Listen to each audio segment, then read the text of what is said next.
just a video explaining everything I've done so far to this car.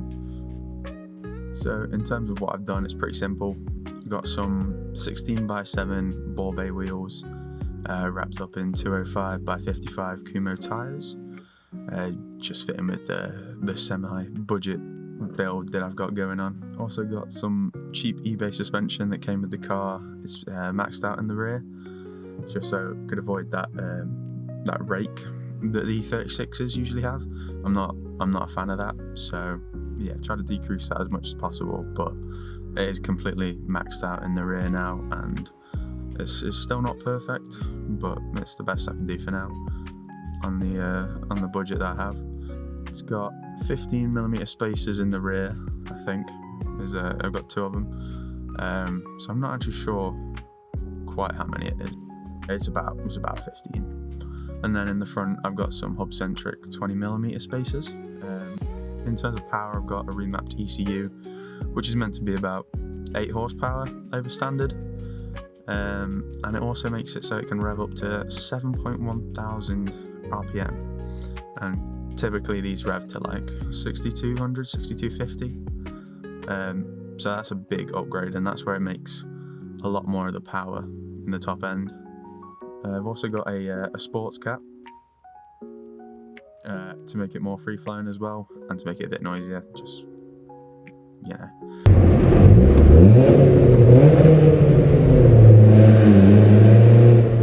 Yobbo spec. And I've also got a catback exhaust. It's just got a back box really, and then some shotgun tips. It's very loud, but in terms of the exterior mods, I've got an OEM style splitter, and that just scrapes on every speed bump. Now for the interior mods, I've got an Apple CarPlay single DIN touchscreen, just for practicality. I know it's not been fitting with the car, like its age and whatnot, but the one I had just didn't really work. It didn't have Bluetooth, and it's quite useful to have in this day and age.